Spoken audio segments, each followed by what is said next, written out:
Marcus Winters stood in the airport terminal, surrounded by stunned flight crew members as cameras flashed.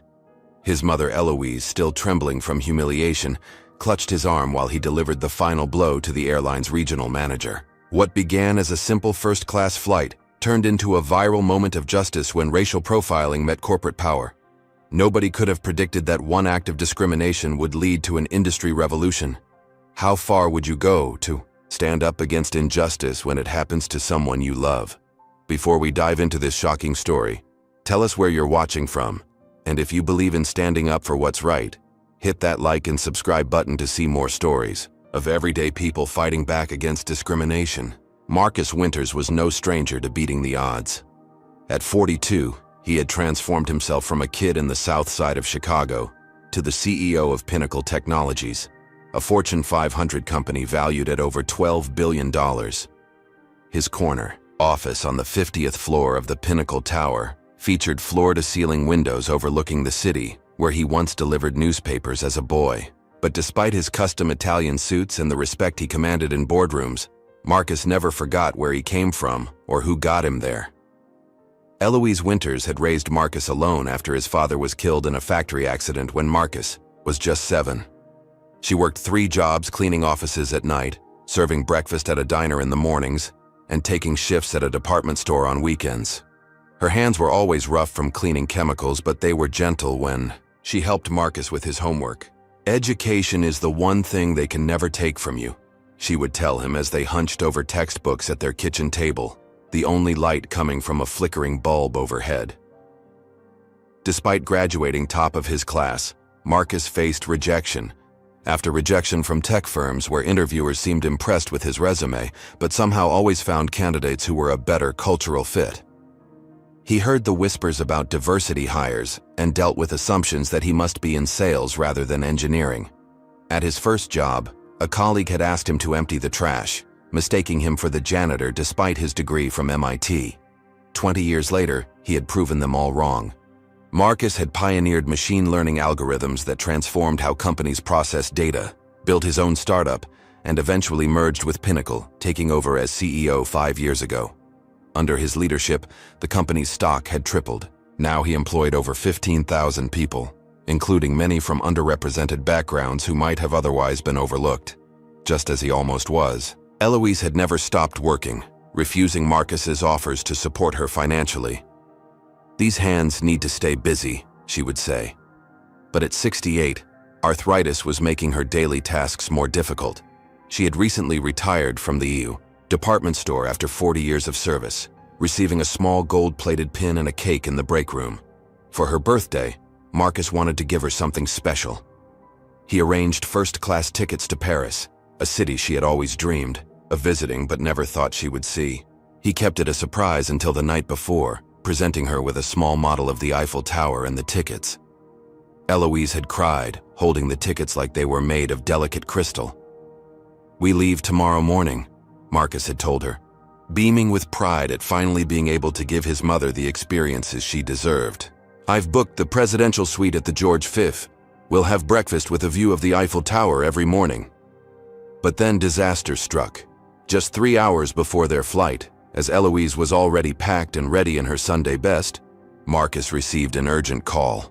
Their largest client was threatening to pull a $100 million contract due to a security breach. The board was panicking. Legal was in chaos, and Marcus was the only one who could salvage the situation. "Mom, I have to go to the office for an emergency meeting. The car will take you to the airport and I'll meet you at the gate before boarding. I promise," he assured her as he kissed her cheek and rushed out, his mind already racing through damage control scenarios. Eloise understood. She had always understood the demands of responsibility. The sleek black company car delivered her to the airport where she stood uncertainly at the first-class check-in counter, clutching her new leather handbag, a Christmas gift from Marcus. She had worn her best outfit, a navy blue dress with matching jacket and a small pearl necklace that had belonged to her mother. Flight attendant Vanessa Whitfield was working the first-class check-in when she noticed Eloise approaching. With 15 years of experience serving the airline's most elite passengers, Vanessa prided herself on identifying real first-class travelers versus those who might have gotten lucky with an upgrade. One glance at Eloise's weathered hands and slightly outdated clothing, and she had already made up her mind. The woman clearly didn't belong in her first-class cabin. "May I help you?" Vanessa asked, her tone suggesting she doubted she could. "I'm checking in for the flight to Paris," Eloise said, sliding her passport and the printed first-class ticket across the counter. Vanessa examined the ticket with exaggerated scrutiny, her perfectly manicured finger tracing over Marcus's name, as the purchaser, then back to Eloise. "And how exactly did you come to have this ticket, ma'am?" The question hung in the air between them, the implication clear as crystal. Eloise straightened her spine as she had done countless times when facing discrimination throughout her life. "My son purchased it for me. It's my birthday gift." Her voice remained steady, despite the familiar sting of being questioned simply for existing in a space others felt she didn't deserve. Vanessa's eyes narrowed slightly. Without another word to Eloise, she turned and signaled to her supervisor, Bradley Kent, a man whose 20 years with the airline had calcified his views on who belonged where. "Could you come here for a moment? I have a situation." Bradley approached, his gaze immediately assessing Eloise and coming to the same conclusion as Vanessa. "Is there a problem?" he asked, directing the question to Vanessa rather than Eloise, as if the elderly woman weren't standing right there. "This passenger is attempting to check in for first class to Paris. The ticket was purchased by someone else," Vanessa explained, emphasizing the last part meaningfully. Bradley turned to Eloise, his expression stern. "Ma'am, can you explain how you obtained this ticket?" By now, other passengers in the check-in area had begun to notice the interaction. Some had taken out their phones, recording what they sensed might become a viral moment. Eloise felt their eyes on her, heard the murmurs, and fought to maintain her dignity. "As I just explained to your colleague, my son Marcus Winters purchased these tickets as my birthday present. He's the CEO of Pinnacle Technologies." Even as she said it, Eloise hated that she had to invoke her son's position to be treated with basic respect. "I see," Bradley said, his tone making it clear he didn't believe her. "We'll need to see additional identification and verification of the purchase. It's unusual for someone to be traveling in first class on a ticket they didn't personally purchase." This was a lie, of course. Spouses, parents, children, and assistants regularly traveled on tickets purchased by others, particularly in first class. But Eloise was being singled out, and everyone knew why. "I have my ID right here," Eloise said, producing her driver's license. "We'll also need to verify the credit card used for purchase," Bradley insisted, a requirement he had never imposed on the white businessman who had checked in minutes earlier with a ticket purchased by his company. As this exchange continued, Connor Phillips, an airport security guard, positioned himself nearby, one hand resting casually on his taser. There had been no indication of any security threat, no raised voices, no aggression from the elderly woman. Yet there he stood, prepared for trouble where none existed except that which was being created by the airline staff themselves. "Is that really necessary?" Eloise asked, nodding toward the security guard. "Just standard procedure, ma'am," Bradley replied, though it was anything but standard. "Why don't you step aside while we sort this out? There are other passengers waiting." Eloise reluctantly moved to the side, feeling the humiliation burning in her cheeks.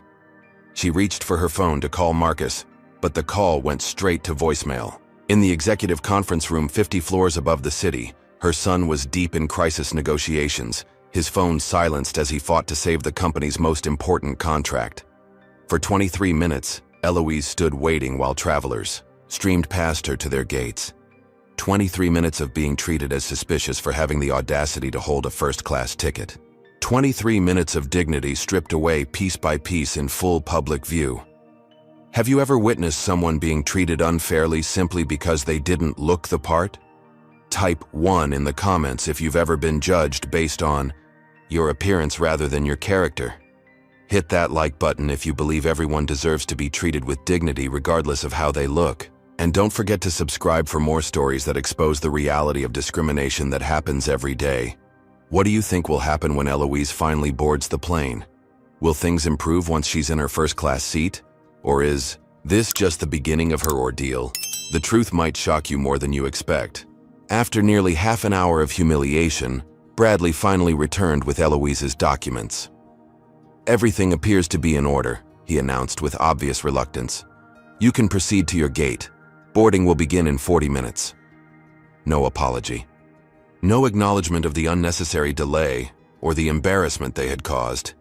Just a grudging admission that she had every right to be exactly where she was all along. Eloise made her way through security, where her bags were randomly selected for additional screening.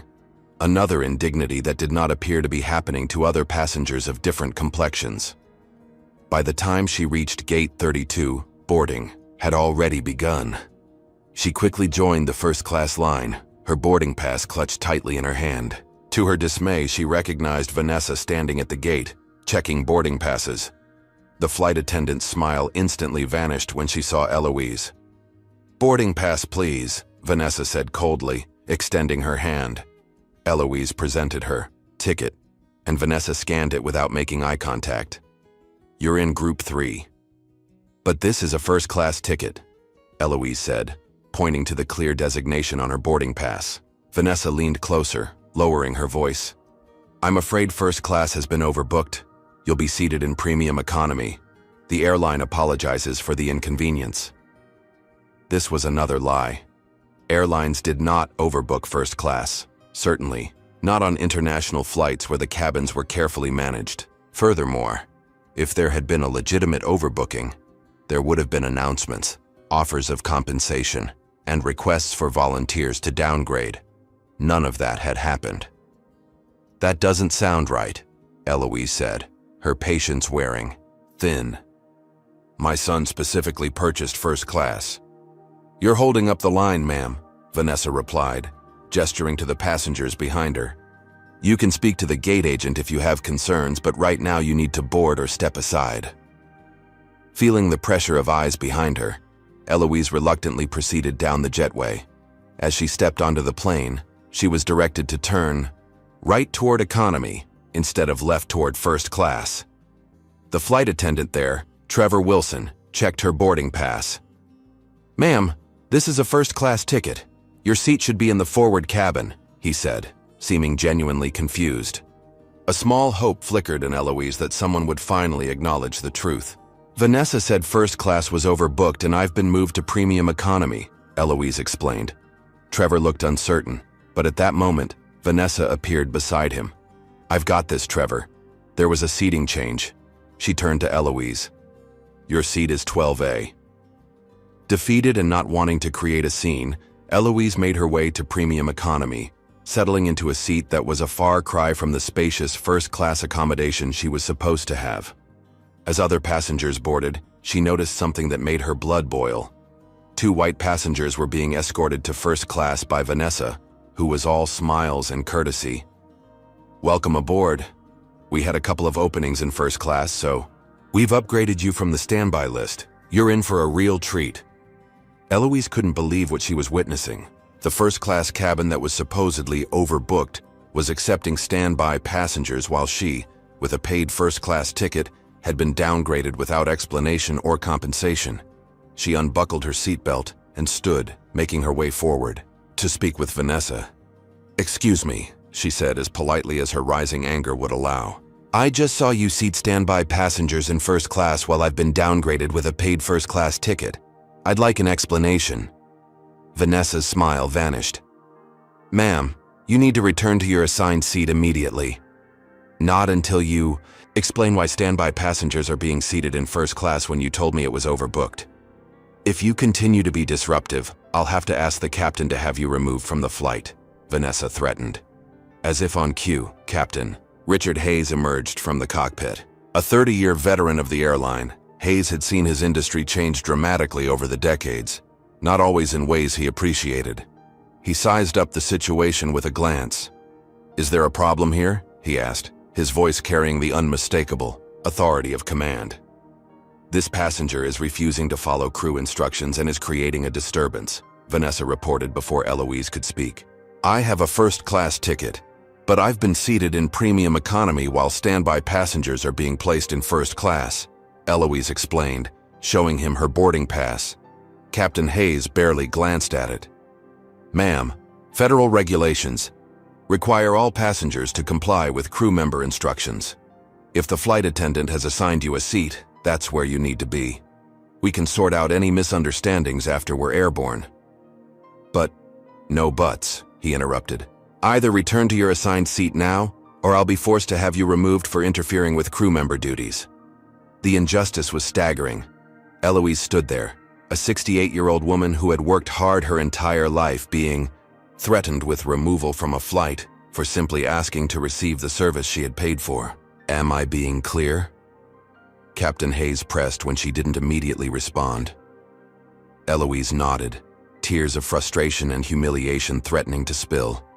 She turned and walked back to seat 12A, aware of the stares from other passengers who had witnessed the exchange, but said nothing. As the final boarding procedures were completed, Vanessa's voice came over the intercom. "Ladies and gentlemen, we've had some confusion regarding seating arrangements today. If anyone has an issue with their assigned seat, please feel free to use the call button, and we'll address your concerns once we reach cruising altitude." The false courtesy, the public announcement that seemed aimed directly at shaming Eloise, was the breaking point. She pulled out her phone, ignoring the instructions to put it in airplane mode, and quickly typed a text to her son. "Marcus, they took my first-class seat and gave it to standby passengers. The captain threatened to remove me if I didn't accept it. I've never been so humiliated."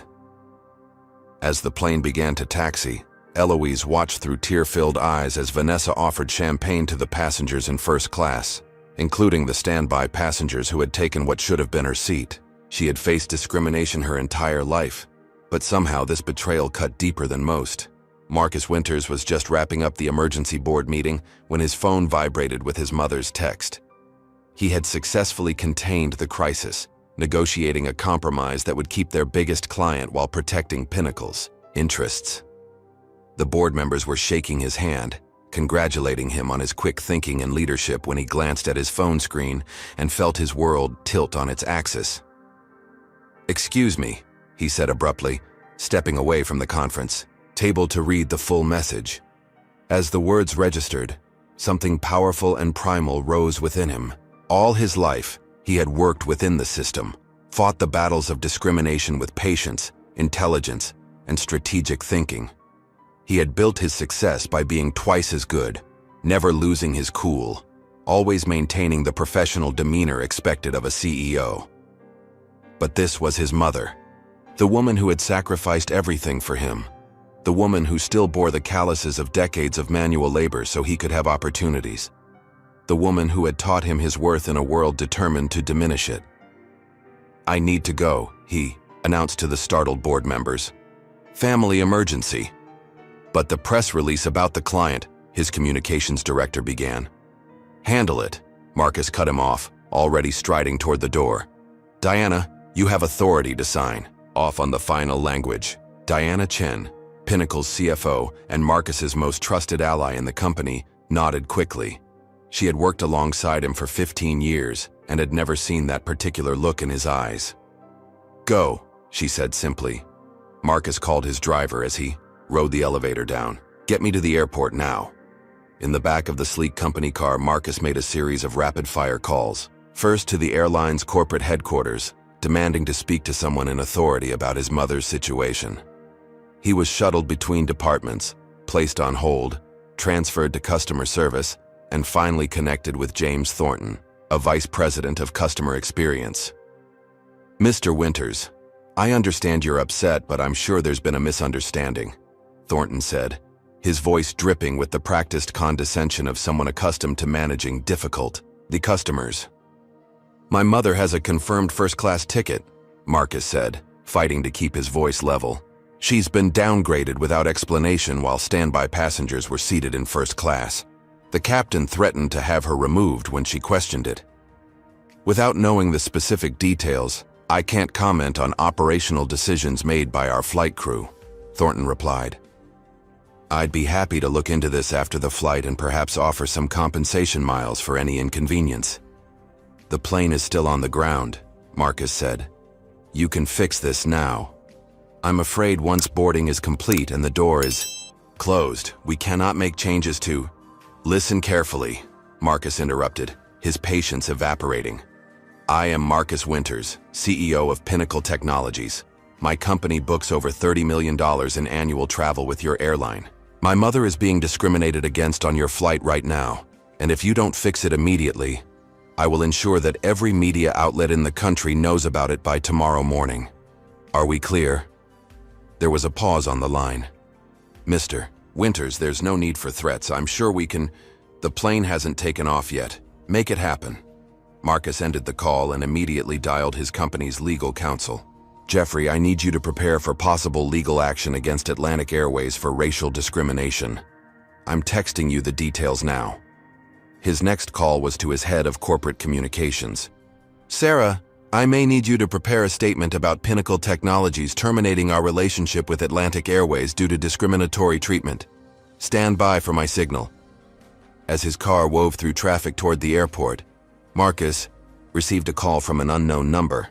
It was Sandra Wells, Atlantic Airways Regional Manager for Airport Operations. Mr. Winters, I just received word about your concerns. I want to assure you we take these matters very seriously. Then do something about it, Marcus replied. The plane is still on the ground. Actually, they've already begun taxiing for takeoff, Sandra informed him. Once an aircraft has left the gate, we... Stop the plane. I'm sorry? You heard... Me. Stop the plane. Tell the tower there's a security concern, a mechanical issue, whatever you need to say. But that plane does not take off. Mr. Winters, I can't just... You can and you will, Marcus said, his voice deadly calm. Otherwise, I'll be on the phone with the FAA, the NAACP, and every news organization in the country within the next 5 minutes. Your choice. There was a long silence before Sandra replied. I'll see what I can do. 10 minutes later, as Marcus's car pulled up to the departures level at the airport, his phone rang again. It was Sandra Wells. The aircraft is returning to the gate due to a potential maintenance concern, she said, her voice tight. But Mr. Winters, I must emphasize that this is highly irregular and... I'll be at gate 32 in 5 minutes. Have your staff ready to... explain themselves. He ended the call and strode into the terminal, a man on a mission. As he cleared security through the expedited lane, his phone buzzed with a text from his mother. The plane is turning around. What did you do? He didn't respond. Words weren't going to fix this. Action would. Marcus reached gate 32 just as the jetway was being reconnected to the aircraft.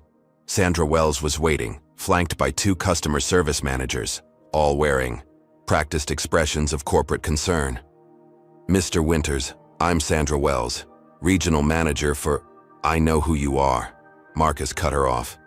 I want to board that plane now. Sir, we can't allow non-passengers beyond this point, one of the customer service managers began. Marcus turned to him with a look that could have frozen lava. Try to stop me. Something in his expression must have conveyed the futility of resistance. The gate agent quickly printed a gate pass, and within moments Marcus was striding down the jetway, Sandra Wells hurrying to keep up with his long strides. As he stepped onto the aircraft, the brewing corporate thunderstorm was about to break, with full fury. The discrimination his mother had faced would not go unanswered, and the consequences would echo far beyond this single flight or airline. The storm had been building his entire life, and now, it was finally time to let it rage. The moment Marcus stepped onto the aircraft, every head turned.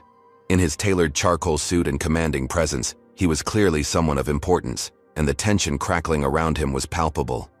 The passengers who had been settled in for takeoff were now murmuring in confusion about the delay and unexpected return to the gate. Captain Richard Hayes emerged from the cockpit, his face a mask of professional concern. Sir, this is highly irregular. You cannot be on this aircraft, without proper authorization. Marcus ignored him completely, scanning the cabin until he spotted his mother in seat 12A. The sight of Eloise, sitting small and diminished in the cramped premium economy seat when she should have been enjoying first class, sent a fresh wave of fury through him. He moved directly to her side, kneeling in the aisle. Mom, he said softly, taking her hand. Are you okay? Eloise's eyes were red-rimmed but dry. She had fought too hard and too long in her life to give anyone the satisfaction of seeing her. Tears. I'm fine, Marcus, but what are you doing here? The plane was already taxiing.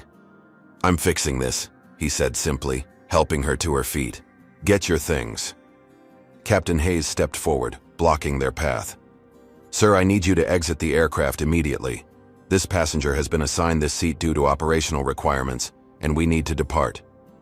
Marcus turned to face him fully. This passenger is my mother.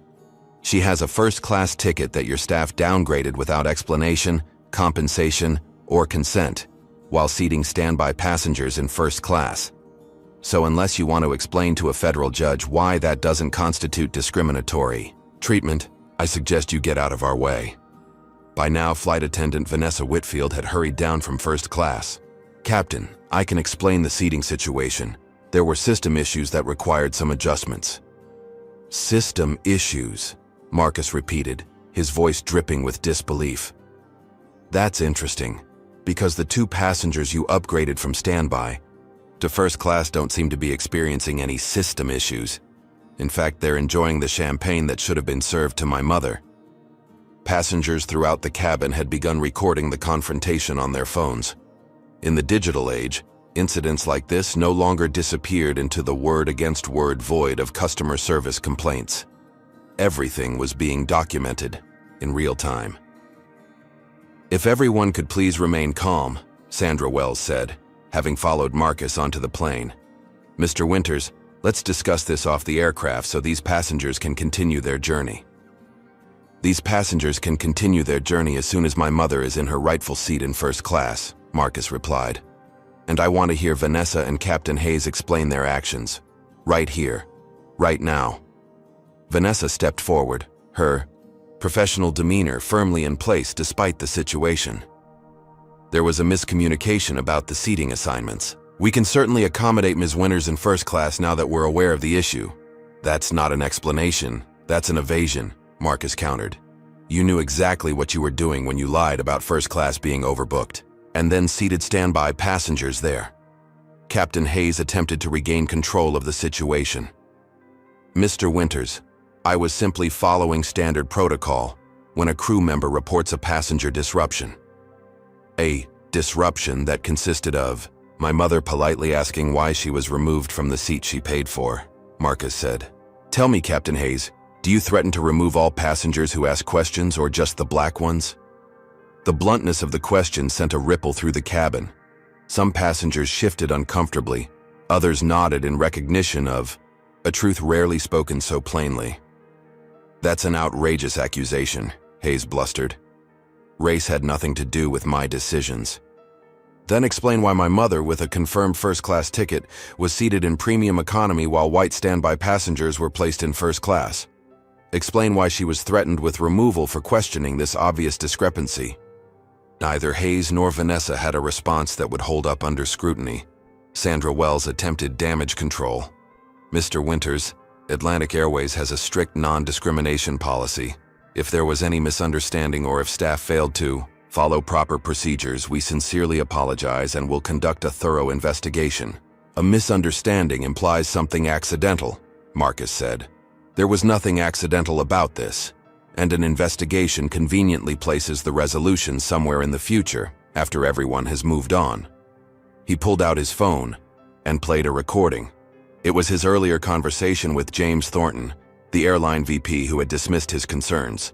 The recording clearly captured Thornton's condescending tone and lack of urgency regarding a clear case of discriminatory treatment.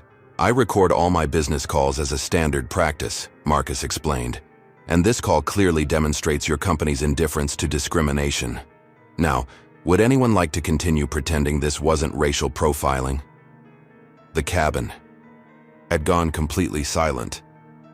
Sandra Wells looked stricken, realizing the potential legal and public relations disaster unfolding before her. Mr. Winters, she said quietly, perhaps we could offer some compensation to make this right. A full refund of the tickets, additional miles, vouchers for future travel. Marcus looked at her incredulously. You think this is about money? About miles or vouchers? This is about basic human dignity. This is about my mother being humiliated for having the audacity to exist in a space your staff decided she didn't belong in. There is no compensation for that. Sandra lowered her voice further. What would it take to resolve this situation discreetly? Discreetly? Marcus repeated, loud enough for everyone to hear. You want to handle racism discreetly? That's been the problem for generations. Well, not today. Not with my mother. Have you ever witnessed someone trying to brush discrimination under the rug to avoid accountability? Comment 1 if you believe these issues should be addressed, openly rather than swept aside. Hit that like button if you support people standing up against injustice, even when it would be easier to accept the discreet solution.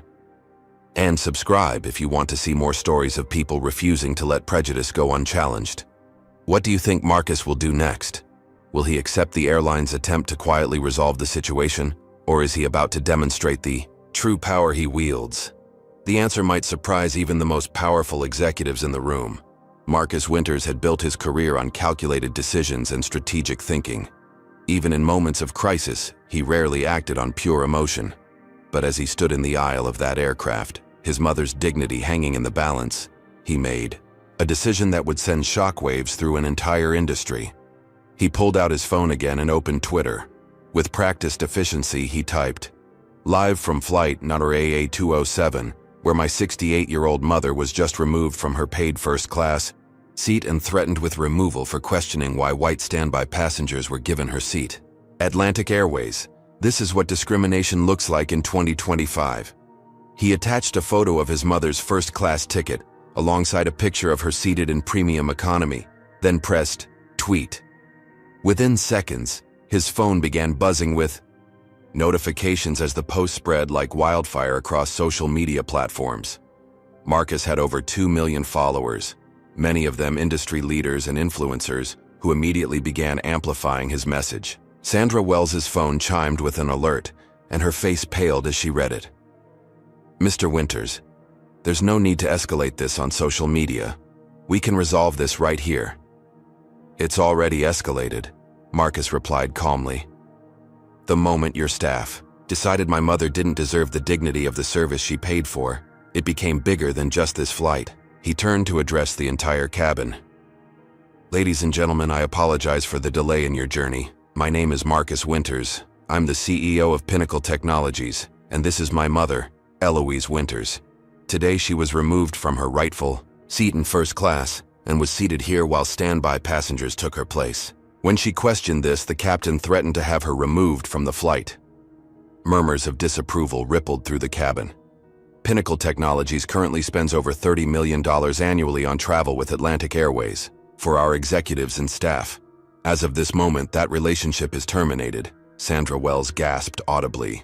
Mr. Winters, please, let's not make hasty decisions. I'm sure we can work something out. This isn't hasty, Marcus replied. This is long overdue. My company will no longer do business with organizations that permit discriminatory treatment of any kind. He turned back to his phone and sent a quick text to Diana Chen. Effective immediately, cancel all corporate bookings with Atlantic Airways. Alert travel department to rebook with competitors. Press release to follow. Diana's response came seconds later. Already on it. Board is being notified. The financial implications were staggering. $30 million in high-margin business. Travel was significant for any airline, but the potential snowball effect as other companies followed Pinnacle's lead could be catastrophic. Marcus's phone rang. The caller ID showed Edward Richmond, CEO of Atlantic Airways. News traveled fast, when millions of dollars were at stake. Edward, Marcus answered, putting the call on speaker. I'm currently on one of your aircraft where my mother was just subjected to discriminatory treatment by your staff. Marcus, I just heard, Richmond replied, his voice tense with forced cordiality. This is clearly a misunderstanding that's gotten out of hand. I've authorized Sandra to provide whatever compensation you feel is appropriate, and I personally guarantee we'll investigate the incident thoroughly. That's generous of you, Edward. But this isn't about compensation. It's about a pattern of Behavior that your airline has apparently normalized. Your staff profiled my mother, lied to her about first class being overbooked, seated standby passengers in her place, and threatened her with removal when she questioned it. Your VP dismissed my concerns when I called, and now your regional manager is asking me to handle it discreetly. Does that sound like a company committed to equal treatment? There was a pause before Richmond responded. Marcus, I understand. You're upset, and you have every right to be, but you're reacting emotionally right now. Terminating a long-standing corporate relationship over one unfortunate incident seems extreme. Perhaps once everyone has had time to cool down. This isn't about cooling down, Marcus interrupted. This is about heating up a conversation that's been lukewarm for too long. My mother worked cleaning office buildings at night so I could get an education. She deserves better than to be treated like a second-class citizen by your company. No one is disputing that, Marcus, but surely there's a more productive way forward than public confrontation and contract termination. I'm open to suggestions, Edward, but they'd better include immediate accountability for everyone involved in this incident. Richmond sighed audibly. What exactly are you looking for here?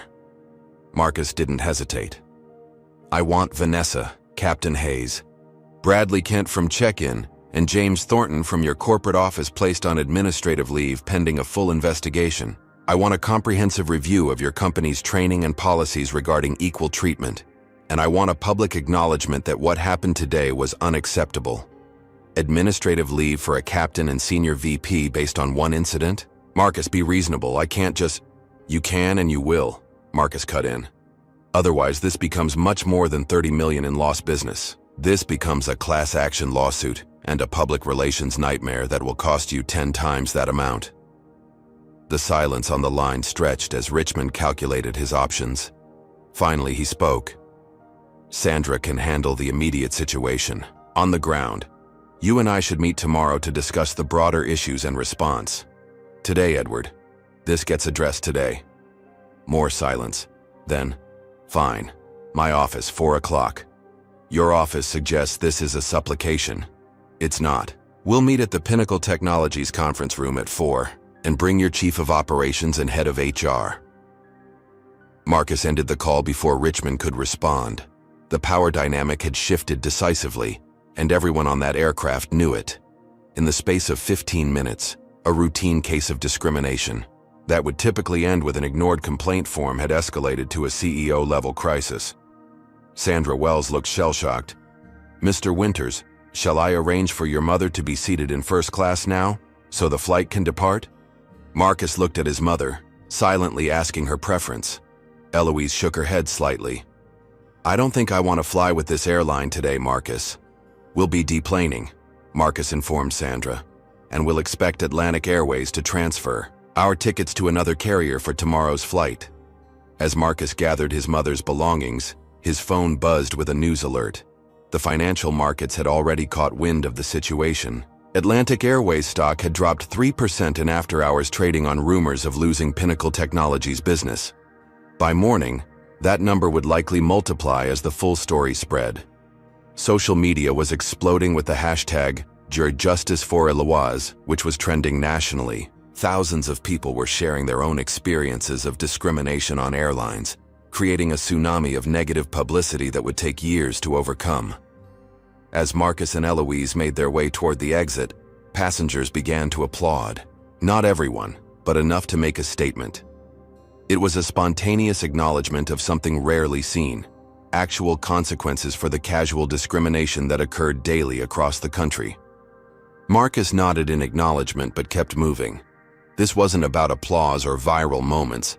This was about something much more fundamental: his mother's dignity and a system that needed dismantling. As they stepped off the aircraft, Sandra Wells attempted one last intervention. Mr. Winters, please reconsider your decision to cancel your corporate contract. Perhaps once you've had time to reflect. Ms. Wells, Marcus said, stopping to face her directly. What happened today isn't an isolated incident. It's a reflection of a culture your company has allowed to flourish.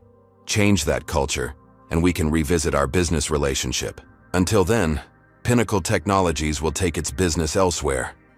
With that, He guided his mother back into the terminal, where news crews had already gathered, alerted by the social media firestorm. The corporate thunderstorm Marcus had unleashed was just beginning, and its effects would reach far beyond one airline or one incident. A reckoning was coming. Edward Richmond was not a man accustomed to being cornered. As CEO of Atlantic Airways for the past decade, he had steered the company through financial crises, labor disputes, and public relations challenges with the unflappable confidence of someone who always held the upper hand. At 59, with silver hair and the polished demeanor of old money, Richmond embodied corporate authority, which is why the current situation was so intolerable to him. "Get me everything we have on you. Marcus Winters," he barked at his executive assistant as he paced his corner office on the 42nd floor of Atlantic Airways headquarters. "And I mean everything. Business dealings, personal life, any skeletons in his closet." The hastily assembled crisis team watched nervously as their CEO abandoned his usual measured approach. The story was spreading with horrifying speed. Justice for Eloise had become the #1 trending topic nationally, with international pickup beginning in Europe and Asia. Video clips from passengers on the flight were being broadcast on major news networks. Atlantic Airways stock had plummeted 12% at the opening bell, wiping out nearly $2 billion in market value in just hours. Richmond's executive helicopter had whisked him from a golf course luncheon back to headquarters as soon as the severity of the crisis became clear. Now, with less than 3 hours before his scheduled meeting at Pinnacle Technologies, he was scrambling for leverage. "Sir, our preliminary background report on Marcus Winters shows a remarkably clean history," his head of corporate intelligence reported. "Harvard Business School, built his first company from scratch, sold it to Pinnacle, and eventually became CEO. Highly respected in the industry, significant philanthropic activities focused on education for underserved communities." "Everyone has dirt," Richmond insisted. "Dig deeper." "There is one incident from about 8 months ago," the intelligence officer continued. "A heated argument with a software vendor who failed to deliver on contract specifications. Apparently, Winters used some colorful language when the vendor tried to charge additional fees for fixes to their own mistakes." Richmond's eyes narrowed. "That's something we can work with. Leak it to the media. Frame it as sources close to the situation question whether Winters has a history of aggressive confrontations when he doesn't get his way. Suggest this might be a pattern of behavior rather than a response to actual discrimination." The communication team exchanged uncomfortable glances but began drafting the narrative. "What about the mother?" Richmond asked. "Anything there we can use?" "Sir, she's a 68-year-old retired department store worker with no criminal record and an impeccable employment history. Widowed when Winters was a child, raised him alone, worked multiple jobs to put him through college. Attempting to discredit her would likely backfire severely." Richmond scowled. "The perfect victim. Fine. Then we pivot to corporate responsibility.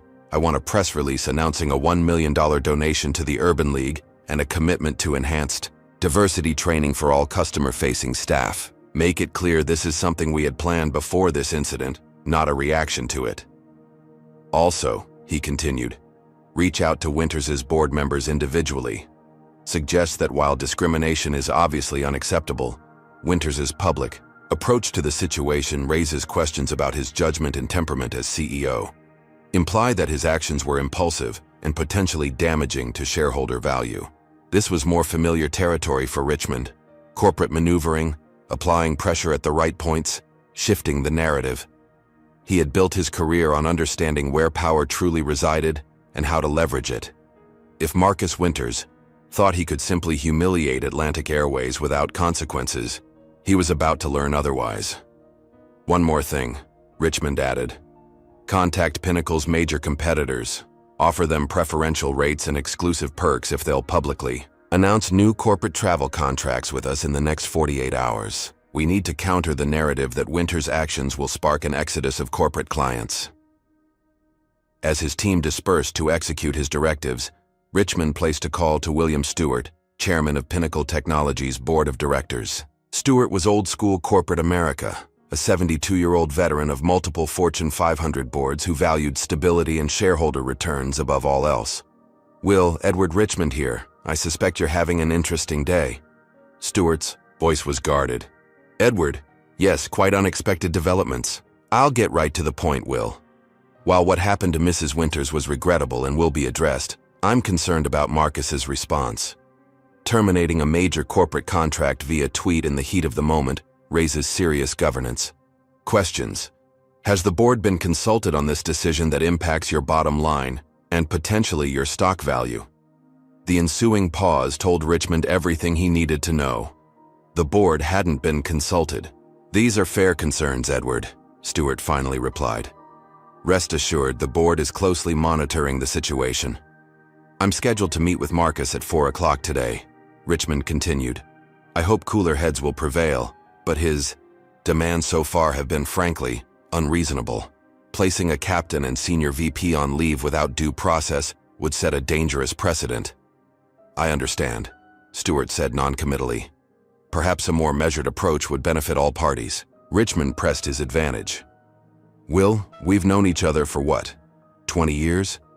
Served on the National Business Council together?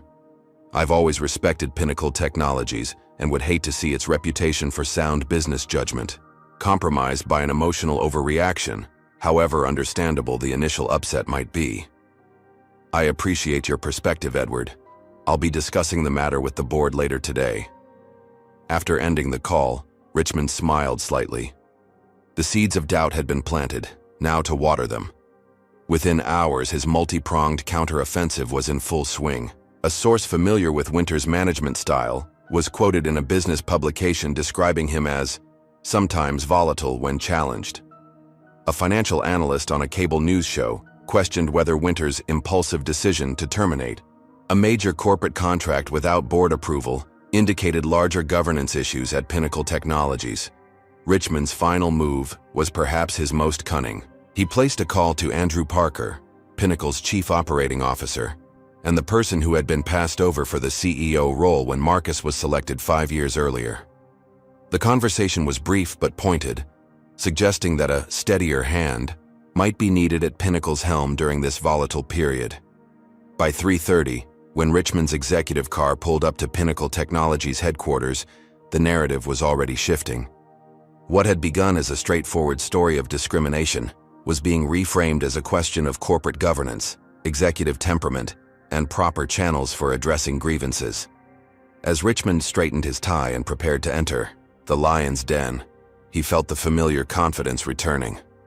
Marcus Winters might have won the opening skirmish, but Edward Richmond intended to win the war. After all, he hadn't survived 4 decades in corporate America without learning how to neutralize threats, especially those that challenged the established order. The emergency board meeting of Pinnacle Technologies was called for 7 o'clock that evening, barely 3 hours after Marcus's confrontational meeting with Edward Richmond. The timing was not coincidental. William Stewart had orchestrated it to catch Marcus off balance with minimal preparation time. Marcus learned of the meeting while still in his office, reviewing the outcomes of his face-to-face with Richmond. The airline CEO had presented a carefully crafted response, acknowledgement that processes may not have been optimally followed, never using the word discrimination, offers of sensitivity training for staff, and a proposed joint press release, emphasizing both companies' commitment to learning and growing from this experience. Marcus had rejected these half measures outright, reiterating his demands for specific accountability and structural changes. The meeting had ended in a stalemate, with Richmond warning ominously, "You may find that the support you're counting on isn't as solid as you believe." Now, as his assistant informed him of the emergency board meeting, those words took on new meaning. "Diana," Marcus called to his CFO, who was working late in her adjacent office. "Stewart's called an emergency board meeting for 7. No agenda provided." Diana Chen looked up from her computer, her expression grave. "I just heard from Jeremy, in legal. Apparently Stewart's been making calls to every board member individually over the past 2 hours. About corporate governance concerns regarding unilateral contract termination without board consultation," Diana replied, the bureaucratic language not masking the seriousness of the threat. Marcus understood immediately. Richmond got to him. It appears so, and not just Stewart. I've heard Andrew Parker has been invited to attend the meeting. This was significant. Parker, as COO, occasionally attended board meetings when operations were being discussed, but an emergency meeting about a CEO's actions would not normally include him, unless he was being positioned as an alternative. They're setting up a challenge to my leadership, Marcus said, the realization landing heavily. Diana nodded. Based on the chatter I'm hearing, at least 4 board members are concerned about potential shareholder lawsuits regarding your decision to terminate the Atlantic Airways contract so publicly. Marcus had anticipated some pushback, but not a coordinated effort to potentially remove him as CEO. He had underestimated Richmond's influence and connections. We have 3 hours, he said, his strategic mind already shifting to this new battlefield. Let's prepare. As Marcus and Diana worked feverishly to gather data and build their case, Richmond's counteroffensive continued to gain momentum. A financial news network was running a segment titled Corporate Governance Questions at Pinnacle Technologies, featuring an interview with a leadership expert, questioning whether emotional decision-making belongs in the C-suite. Meanwhile, Stewart was methodically laying the groundwork with board members. To Jacob Friedman, the board's senior independent director, he emphasized the potential legal liability. To Rebecca Wong, head of the audit committee, he stressed the financial impact of abruptly terminating a major vendor relationship. To Charles Donnelly, a recent appointee eager to establish himself, he suggested that supporting Marcus might be seen as endorsing impulsive leadership. By 6:30, as board members began arriving at Pinnacle headquarters for the 7 o'clock meeting, the atmosphere was tense. Marcus stood at his office window, watching the city lights emerge as dusk fell, when there was a soft knock at his door. "Come in," he called, expecting Diana with final preparation notes. Instead, it was his mother. Eloise Winters entered quietly, still wearing the same navy blue dress from earlier, though she had removed the pearl necklace. "Mom, what are you doing here? I thought you were resting at the hotel." "Diana called me," Eloise said simply. "She thought I should be here." Marcus shot a questioning look at Diana, who had appeared in the doorway behind Eloise. "The board needs to hear firsthand what happened," Diana explained. "Not Richmond's sanitized version or Stewart's concerns about process. They need to see who this is really about." Marcus hesitated. He had spent his career keeping his family life separate from his corporate responsibilities, protecting his mother from the often cutthroat world he navigated daily. As if reading his thoughts, Eloise stepped forward and placed a weathered hand on his arm. "Marcus, I cleaned executive boardrooms for 20 years. Trust me, nothing in there scares me. And I won't let them use what happened to me as an excuse to take away what you've built." At 7 o'clock sharp, the Pinnacle Technologies boardroom was filled with tension. 12 board members sat around the polished mahogany table with Stewart at the head. Andrew Parker sat in a chair against the wall, his presence a clear signal of the stakes at play. Marcus took his usual seat opposite Stewart, with Diana beside him. Eloise sat quietly in a chair near the door, her presence not yet acknowledged by Stewart or the other board members. "I've called this emergency meeting," Stewart began without preamble, "to address serious concerns about recent actions taken by CEO Marcus Winters without board consultation or approval. Specifically, the public termination of our corporate contract with Atlantic Airways, which represents approximately 7% of our annual travel expenditure and has resulted in significant negative publicity." Stewart gestured to a screen showing a stock ticker. Pinnacle Technologies stock closed down 3.2% today, amid concerns about corporate governance and leadership stability. Several major institutional investors have contacted me directly, expressing their alarm at what they perceive as emotionally driven decision-making. He turned to Marcus. "While the board understands your personal connection to today's unfortunate incident with Atlantic Airways, the manner in which you've handled it raises serious questions about judgment and process. Terminating a major vendor relationship via Twitter, without consultation or proper transition planning, is not how we conduct business at this level." Several board members nodded in agreement. Marcus noticed Andrew Parker leaning forward slightly. unable to completely hide his interest in this potential opening. The board is considering a temporary leadership adjustment while we navigate this situation, Stewart continued. We believe a cooling-off period may be in everyone's best interest, with COO Parker assuming interim responsibilities until this matter is resolved appropriately through proper channels. The room fell silent as the magnitude of what was happening became clear. This wasn't just about a contract termination or even about Eloise's treatment. This was a coup attempt, expertly orchestrated by Richmond through his connection to Stewart, leveraging the board's inherent conservatism and fear of instability. Have you ever witnessed someone trying to turn the tables on a person who stood up against injustice? Comment 1. If you believe powerful people often close ranks to protect a broken system, hit that like button if you want to see Marcus find a way to fight back against this corporate betrayal. And subscribe to follow more stories about the hidden power dynamics that shape our world. Will Marcus be able to save his position as CEO, or will standing up for his mother cost him the company he built? And what evidence could possibly turn the tide against such a coordinated attack? The next part reveals a surprising twist that no one saw coming. Marcus rose slowly, his expression calm despite the ambush. Years of facing down boardroom challenges had taught him to never show panic, even when the deck seemed stacked against him. Before we discuss any leadership adjustments, I believe the board deserves to understand exactly what transpired today and why I took the actions I did. His voice was measured but resolute. And for that, I'll need a few minutes of your time. Stewart frowned, clearly unhappy with the deviation from his planned script. We're all familiar with the basic incident, Marcus. Your mother encountered some customer service issues on Atlantic Airways. Customer service issues is a rather sanitized way to describe racial discrimination, William. Marcus gestured toward Eloise.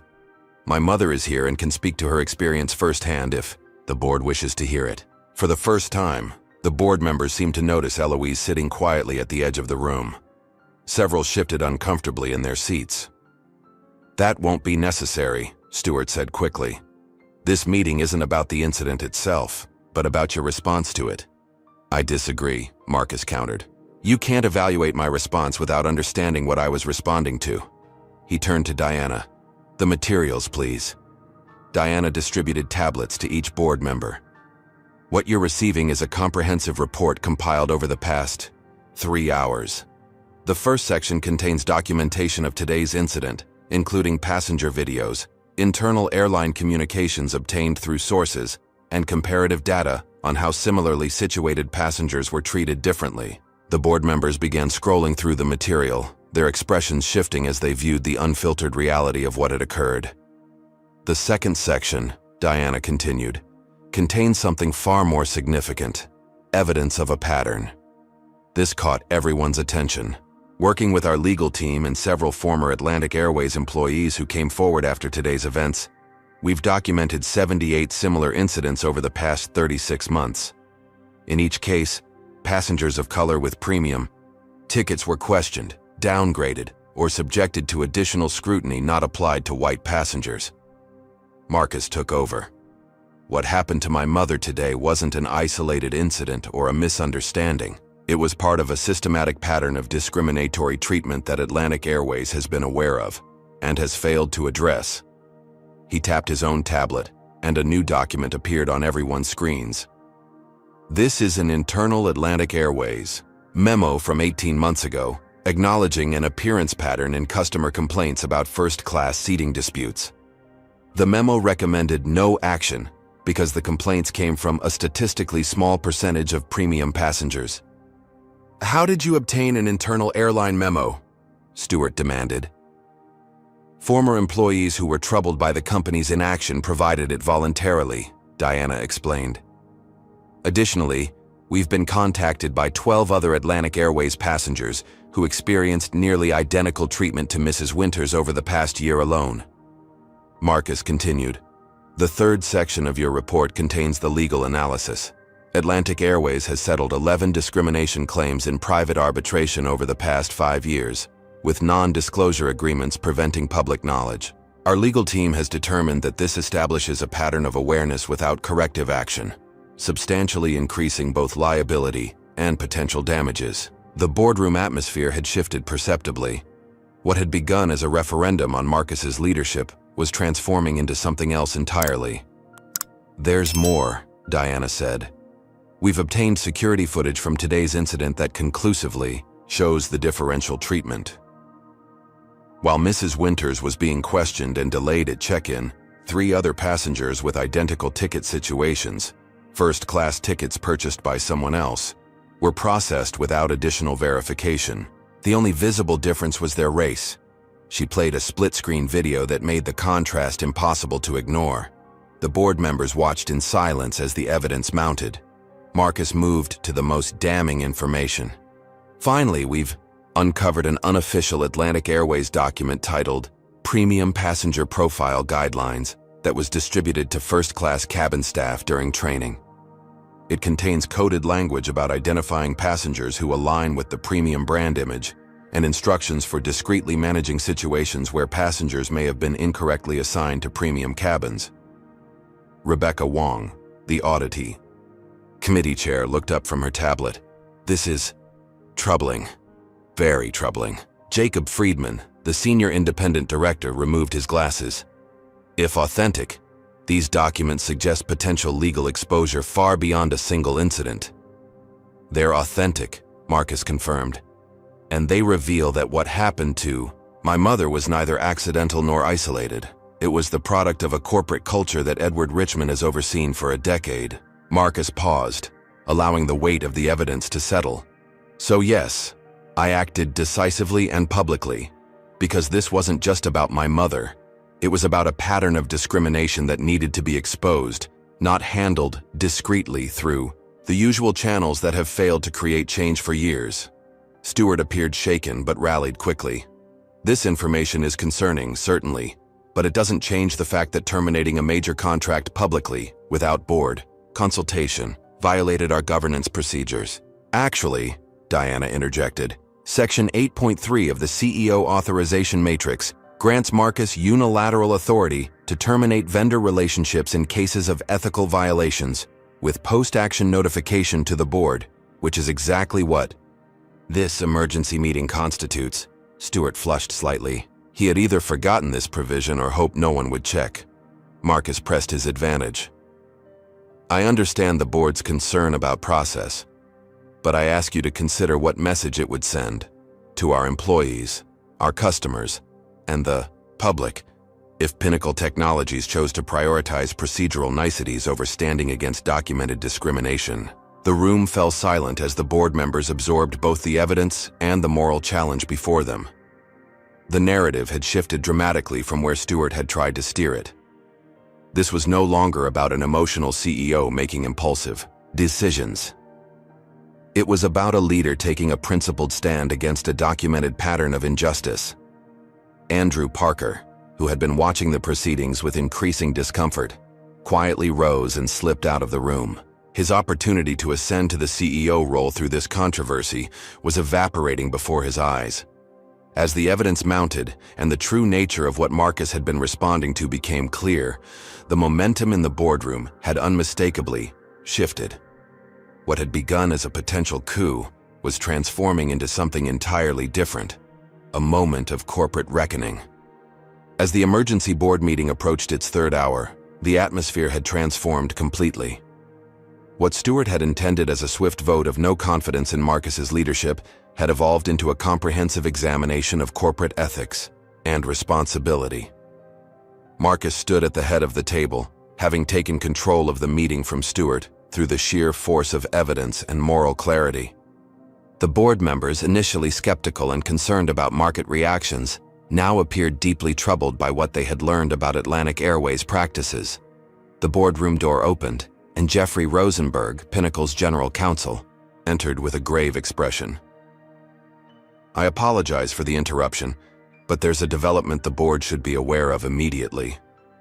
Marcus nodded for him to continue. "Edward Richmond is holding a press conference right now.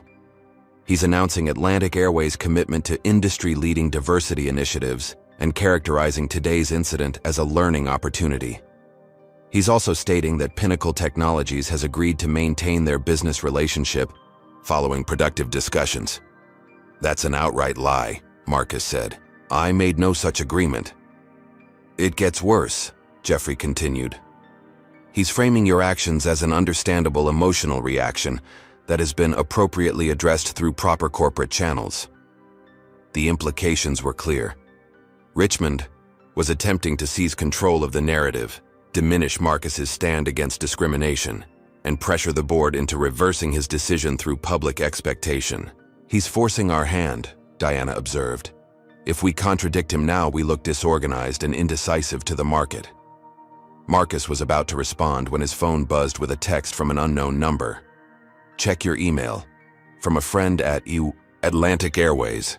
He quickly opened his email to find a message containing an audio file with no further explanation. "One moment," he said to the board as he pressed play and held his phone to the speaker system. The room filled with Edward Richmond's voice. "Parker, I understand your frustration. Marcus has had the role you deserved for years. This is your opportunity to step in as the steady hand while we make this discrimination story disappear. Once you're interim CEO, we can restore the travel contract, and in return, Atlantic Airways will ensure Pinnacle gets preferential treatment on all routes. This stays between us, of course." Then came Andrew Parker's voice. "And the board will support this transition?" "Stewart's on board. He's speaking with the others now. By this time tomorrow, you'll be running Pinnacle Technologies. Just make sure you express appropriate concern about discrimination, while emphasizing the importance of proper channels and corporate process." The recording ended, leaving a stunned silence in the boardroom. All eyes turned to William Stewart, whose face had drained of color. "Care to explain, William?" Jacob Friedman asked, his voice dangerously quiet. Before Stewart could respond, the door opened again. This time, it was Diana's assistant, accompanied by a young black woman in a crisp business suit. "This is Tanya Johnson," Diana announced. Until 3 months ago, she was Edward Richmond's executive assistant at Atlantic Airways. Tanya stepped forward, her posture professional but her eyes betraying nervousness. "Good evening. I left Atlantic Airways after 5 years because I could no longer be part of a culture that systematically discriminated against passengers of color. When I saw today's news, I contacted Ms. Chen with information I believe is relevant." She placed a USB drive on the table. "This contains emails, memos, and meeting recordings documenting Atlantic Airways' awareness of discrimination complaints and their deliberate strategy to manage these issues discreetly rather than address the underlying problems." Jacob Friedman leaned forward. "Ms. Johnson, are you aware of the legal implications of sharing internal corporate documents?" "Yes, sir. I understand I'm violating my NDA. But after seeing what happened to Mrs. Winters today, the same thing I've seen happen to countless others, I decided the truth matters more than my legal protection." Rebecca Wong turned to the general counsel. "Jeffrey, what's our obligation here?" "The documents were obtained without corporate espionage or hacking. They were provided by a whistleblower," Jeffrey replied. "We have no legal obligation to return or destroy them, though Ms. Johnson may face consequences for her disclosure. Pinnacle Technologies will provide full legal representation and protection for Ms. Johnson," Marcus said firmly. "Her courage in coming forward should be rewarded, not punished." The door opened once more, and Andrew Parker re-entered, unaware of what had transpired in his absence. He froze when he saw Tanya Johnson, whom he recognized from meetings with Richmond. "Andrew," Marcus said calmly. "Perfect timing. The board just heard your conversation with Edward Richmond about replacing me as CEO. Would you care to share your perspective on that arrangement?" Parker's face cycled through shock, fear, and calculation before settling on resignation. "It wasn't my idea," he began weakly. "Richmond approached me after the incident went viral. He said the board was already moving against you, and I'd be brought in regardless. I was just trying to position yourself to benefit from my removal." Marcus finished for him, after 5 years of working together. The betrayal stung, but it wasn't surprising. Corporate politics often revealed people's true priorities. Marcus turned back to the board. So here we are. Edward Richmond discriminated against my mother, attempted to cover it up, tried to orchestrate my removal as CEO when I wouldn't play along, and is now lying to the public about our supposed agreement. The question before this board is simple. Do we stand by our company's stated values of integrity and equal treatment? Or do we sacrifice them for political expediency and stock price stability? The board members exchanged glances, the calculus of their decision visibly shifting. Rebecca Wong spoke first. I believe Marcus acted within his authority as CEO and in alignment with our company values. I move that the board formally endorse his decision to terminate our business relationship with Atlantic Airways. Jacob Friedman nodded. Seconded, and I further move that we issue a public statement clarifying that Pinnacle Technologies will not maintain business relationships with companies that engage in or tolerate discriminatory practices. One by one, the board members voiced their support, leaving William Stewart isolated in his opposition. Recognizing defeat, he attempted to save face. Given the additional information presented, I withdraw my concerns about Marcus's leadership decisions. Not good enough, William, Friedman said firmly. Your collusion with Richmond to remove our CEO requires further discussion about your continued role as board chairman. But that's for another meeting. The tide had turned completely. What had begun as an attempt to oust Marcus for standing against discrimination had transformed into a unified board stance, supporting his actions and principles. As the meeting concluded with formal votes endorsing Marcus's decisions, Eloise Winters sat quietly, watching her son with undisguised pride. The system that had been designed to protect itself from accountability had, for once, been forced to bend toward justice instead. Marcus had achieved more than just personal vindication. He had demonstrated that corporate power could be used to demand accountability rather than shield wrongdoing. It was a rare victory in a world where such confrontations usually ended very differently. But as he would soon discover, the battle was far from over. Edward Richmond was not a man to accept defeat gracefully, and the full force of his corporate empire was about to respond with everything it had. The next morning dawned with Atlantic Airways in full crisis mode. Edward Richmond had awakened to disaster on multiple fronts. Pinnacle Technologies had not only reaffirmed their termination of business, but had issued a scathing press release, detailing the airline's pattern of discriminatory practices, backed by whistleblower evidence and internal documents. The stock market response was immediate and brutal. Atlantic Airways shares plummeted 22% in the first hour of trading, triggering circuit breakers that temporarily halted trading. Financial analysts were issuing downgrades, and the airline's largest institutional investors were demanding emergency meetings with Richmond. Even more damaging, 3 other major corporations, including Pinnacle's main tech competitor, had announced reviews of their travel contracts with Atlantic Airways by mid-morning. The corporate dominoes were beginning to fall exactly as Marcus had predicted. At Pinnacle Technologies, Marcus and Diana were convening an unprecedented press conference. The company had transformed its main lobby into a media venue, with representatives from every major news outlet in attendance. But unlike typical corporate damage control events, this one featured something rarely seen: the truth, unvarnished and direct. Eloise Winters sat in the front row, her quiet dignity a powerful rebuke to the system that had tried to diminish her. Beside her sat Tanya Johnson and 11 other former passengers who had experienced similar discrimination on Atlantic Airways flights. Their presence transformed abstract corporate policies into human impact, giving faces to statistics and corporate memos. Marcus approached the podium, the cameras flashing as he prepared to speak. Good morning. Yesterday, my mother, Eloise Winters, was removed from her rightful first-class seat on Atlantic Airways Flight 207 and threatened with removal from the aircraft when she questioned this treatment. When I intervened, I discovered this was not an isolated incident, but part of a documented pattern of discriminatory treatment that Atlantic Airways has been aware of and failed to address for years. He gestured to the row of former passengers. These 12 individuals have bravely come forward with nearly identical experiences. In each case, they held valid premium tickets, but were questioned, downgraded, or removed based on assumptions about whether they belonged in first class. Marcus continued, his voice steady and resolute.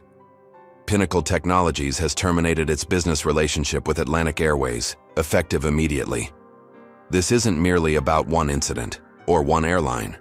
This is about stating clearly that discrimination cannot be an acceptable cost of doing business. He outlined the evidence that had been uncovered, explaining how the airline's internal documents revealed awareness without action, pattern without correction. As he spoke, slides displayed redacted versions of the most damning evidence, carefully edited to protect ongoing legal proceedings while still making the systemic nature of the problem clear. I'm also announcing today that Pinnacle Technologies is launching the Travel Equity Initiative, with initial funding of $20 million. This program will support research, advocacy, and litigation aimed at ensuring equal treatment for all travelers regardless of race, gender, religion, or appearance. The press conference continued with testimonials from several of the former passengers, each describing experiences so similar to Eloise's that the pattern became impossible to ignore. They spoke of the humiliation, the powerlessness, and the resignation that came from fighting a system designed to wear down resistance through denial and delay. As the event concluded, Marcus invited questions from the press. A reporter from the Wall Street Journal raised the first point. Mr. Winters, Atlantic Airways CEO Edward Richmond has suggested your response was disproportionate and driven by emotion rather than business judgment. How do you respond? Marcus smiled slightly. I'd say Mr. Richmond is half right. Emotion was indeed involved, the appropriate emotional response to witnessing injustice. But my actions were entirely proportionate to an airline that has known about discriminatory treatment for years and chosen to manage the perception rather than fix the problem. Another reporter asked about the market impact on both companies. Pinnacle's stock had actually risen 2% that morning, a vote of investor confidence in Marcus's leadership despite the controversy. The market appears to recognize that principled leadership builds long-term value, Marcus replied. Companies that tolerate discrimination aren't just morally wrong, they're making bad business decisions that eventually affect their bottom line. Across town, Edward Richmond was facing a very different type of meeting. Atlantic Airways' boardroom was filled with grim-faced directors who had watched hundreds of millions in shareholder value evaporate overnight. The airline's legal counsel was outlining the potential liability from class action lawsuits that were already being organized. Based on the evidence now public and the number of potential plaintiffs coming forward, we're looking at possible damages exceeding $300 million, the lawyer explained. And that's before considering the long-term reputational damage and lost business. Richmond, usually imperious and commanding, appeared diminished. His counter-offensive against Marcus had not only failed, but had spectacularly backfired, exposing his own complicity in the airline's discriminatory practices. The Department of Transportation has officially opened an investigation into our compliance with equal treatment regulations, the legal counsel continued. They've requested all documentation related to passenger complaints involving potential discrimination over the past 5 years. A board member spoke up. Edward, we need to understand your direct knowledge of these issues. The memos and emails being cited in the media suggest this wasn't just happening at lower levels. Richmond's attempted defense, that he couldn't possibly track every operational detail in a company with thousands of employees, fell flat, given the documented pattern and his direct involvement in attempting to silence the current controversy. By afternoon, the situation had deteriorated further. Major corporate clients representing over 40% of Atlantic Airways' premium ticket revenue had either suspended their contracts or announced reviews. The airline's credit rating had been placed on negative watch, threatening higher borrowing costs at a time when cash flow was already strained. At 5 o'clock, Atlantic Airways issued a press release announcing that Edward Richmond would be taking a leave of absence while the company conducted a comprehensive review of its practices. Captain Richard Hayes and flight attendant Vanessa Whitfield were placed on administrative leave pending investigation. The airline also announced the formation of an independent customer experience advisory board to review and reform its policies. It was the corporate equivalent of unconditional surrender. By evening, the story had expanded beyond one airline or one incident to become a national conversation about the everyday discrimination that remained embedded in American life. Social media was flooded with people sharing their own experiences of being judged, excluded or questioned based on their appearance rather than their credentials or character. Marcus watched these developments from his office, feeling a complex mix of vindication and sobriety. The victory wasn't cause for celebration, but for reflection on how rarely such accountability occurred. For every incident that received this level of exposure and response, thousands went unaddressed, absorbed as the cost of existing while different in America. As night fell, Marcus drove to his mother's home. Eloise had declined the offer to stay at his penthouse apartment, preferring the comfort of her own modest house where she had raised him. When he arrived, she was sitting on her porch swing, watching the fireflies emerge in the early summer evening. "You did good, son," she said simply as he joined her on the swing. "I did what anyone should do," he replied. Eloise smiled knowingly. "But they don't. That's the point." They sat in comfortable silence for a while, the gentle creaking of the swing punctuating the evening sounds. "You know," Eloise finally said, "I'm still going to Paris. I've waited 68 years to see the Eiffel Tower. I'm not letting some foolishness stop me now." Marcus laughed, genuinely and freely for the first time since the whole ordeal began. "Yes, ma'am, we'll find another airline." "No," Eloise said, surprising him. "Same airline." "Mom, after everything that happened—" "That's exactly why," she interrupted. "I want to see what changes when people are forced to do better. That's how progress happens. Not by avoiding the places that need to change, but by going back and demanding they do." Marcus considered her words, once again struck by the wisdom that had guided him throughout his life. "Same airline," he agreed. "But this time, I'm not missing that flight for anything." The porch swing continued its gentle rhythm as mother and son sat together, having struck a blow against a system that had never expected to be held accountable. It wasn't the end of discrimination in America, not even close. But it was a reminder that sometimes, just sometimes, justice could prevail when people with power chose to use it for something larger than themselves. 6 months later, Marcus Winters stood at the observation deck of the Eiffel Tower, watching his mother's face as she took in the panoramic view of Paris spread out below them. The journey that had begun with humiliation and confrontation had finally reached its intended destination, though by a path neither of them could have anticipated. The intervening months had brought dramatic changes to both Atlantic Airways and the broader travel industry. Edward Richmond had never returned from his leave of absence, instead announcing his retirement after 37 years in the airline business. The company's board had replaced him with Lydia Patel, a respected industry veteran with a strong record of organizational transformation at competing airlines. Under Patel's leadership, Atlantic Airways had undergone a genuine reimagining of its culture and practices. The airline had settled a class action discrimination lawsuit for $87 million, with the requirement that the settlement include not just financial compensation, but structural reforms. Every employee, from check-in staff to pilots, was now required to complete comprehensive bias training designed by experts in the field, rather than corporate HR departments going through the motions. More significantly, Atlantic Airways had implemented the industry's first fair treatment guarantee, a public commitment that any passenger who experienced discriminatory treatment would receive immediate resolution, full refunds, and additional compensation. The policy included transparent reporting of incidents and resolutions, breaking the cycle of secrecy that had allowed systemic problems to persist for decades.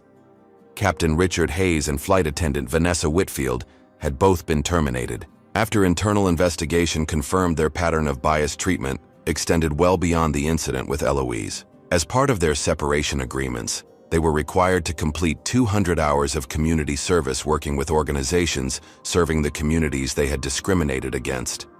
The most surprising development had come 3 months after the incident, when Lydia Patel had personally reached out to Marcus with an unprecedented proposal. Atlantic Airways wanted Pinnacle Technologies to develop a comprehensive data analytics system that would track and identify potential bias in customer interactions, essentially building technology to prevent others from experiencing what Eloise had endured. After careful consideration and consultation with his mother, Marcus had agreed, with conditions. The contract would include hiring numerous consultants from underrepresented groups, to ensure the technology addressed real experiences rather than corporate perceptions of the problem. Additionally, 25% of the project fees would be directed to the travel equity initiative that Marcus had established. "It's beautiful," Eloise said, bringing Marcus back to the present moment as they gazed out over the city of light. "Worth waiting for." Marcus squeezed her hand. "I'm sorry it took so long to get here." Eloise shook her head. "Don't be. Sometimes the journey is as important as the destination." She was right, of course. Their delayed trip to Paris had become something more significant than a birthday celebration. It had become a testament to standing firm against injustice, regardless of the cost. The cost had indeed been high for some.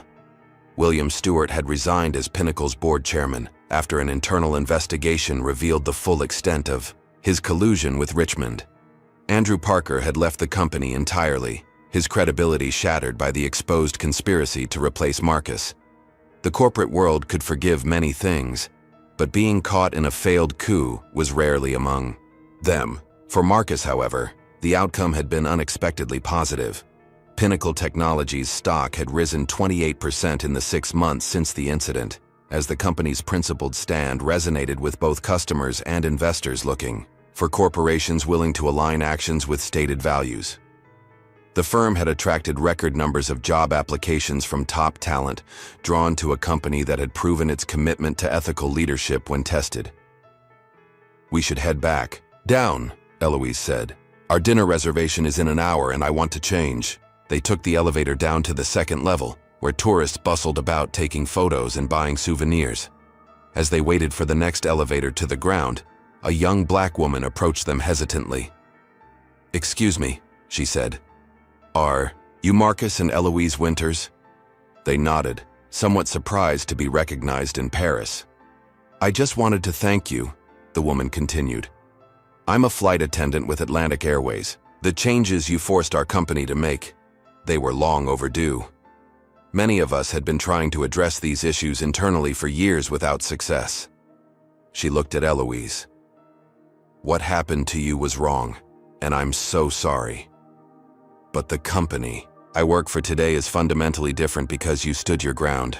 Eloise reached out and squeezed the young woman's hand. "Then it was worth it." As they parted ways, Marcus reflected on how a single act of discrimination, the kind that occurred countless times daily across America, had cascaded into industry-wide change when met with the refusal to accept it as normal or inevitable. Later that evening, as they enjoyed dinner at a small bistro near their hotel, Marcus's phone buzzed with an email notification. It was from Diana Chen, who was managing Pinnacle in his absence. "The Atlantic Airways board just voted unanimously to approve your appointment as the company's newest board member," the message read. "Congratulations. Poetic justice indeed." Marcus smiled as he showed the message to his mother.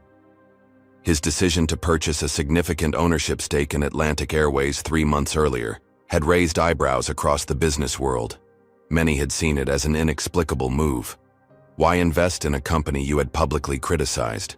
But Marcus had recognized something that others missed. A company in crisis presented not just risk, but opportunity for meaningful transformation. As a major shareholder and now board member, Marcus would have a direct voice in ensuring that the changes implemented under pressure became permanent features rather than temporary public relations measures. "From removed passenger to board member in 6 months, Eloise mused, shaking her head with amusement. "Not bad." "From a seat in first class to a seat in the boardroom," Marcus agreed.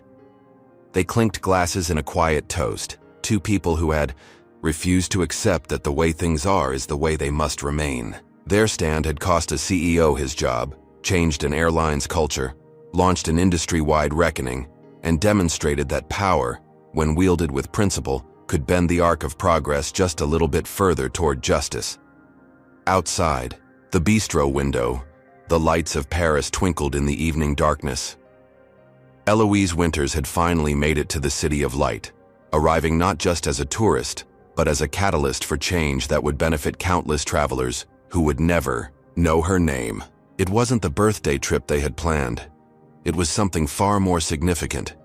It was proof that standing up against injustice, even at great personal risk, could create ripples that eventually became waves.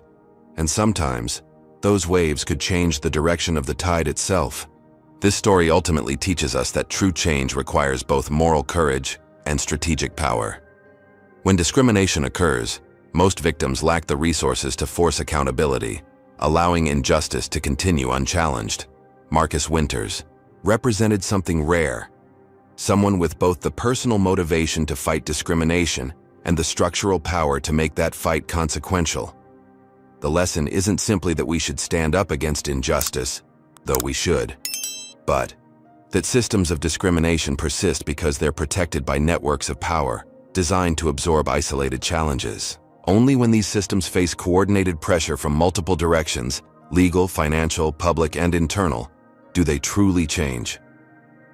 We also learn that seemingly minor incidents of discrimination are rarely isolated. They're windows into systemic problems that affect countless others who lack the platform to make their experiences visible. When Marcus exposed Atlantic Airways' pattern of discrimination, he validated thousands of similar experiences that had been dismissed as misunderstandings or isolated incidents. Perhaps most importantly, the story demonstrates that meaningful change requires following through beyond the initial victory. By becoming a board member, Marcus ensured that reforms wouldn't be temporary PR measures, but permanent structural changes. Real transformation doesn't come from momentary outrage, but from sustained engagement with the systems that need changing. The most powerful insight may be Eloise's decision to fly Atlantic Airways again, not to forgive and forget, but to verify that change had actually occurred. True accountability isn't about punishment alone, it's about creating demonstrable improvement in systems that have caused harm. Have you ever witnessed discrimination and wished you had the power to make real change? Or been in Marcus's position, with the ability to use your privilege to fight injustice? Share your experience in the comments below. Would you have handled the situation differently than Marcus did? Type justice if you believe corporations should be held accountable when they enable discrimination. If this story resonated with you, please hit that like button and subscribe to our channel for more powerful stories about everyday heroes standing up against systemic injustice. Remember, change doesn't always come from grand gestures. Sometimes it starts with simply refusing to accept the unacceptable, just like Eloise did. Thank you for watching, and may we all find the courage to challenge injustice when we encounter it, whether we have Marcus's corporate power or Eloise's quiet dignity.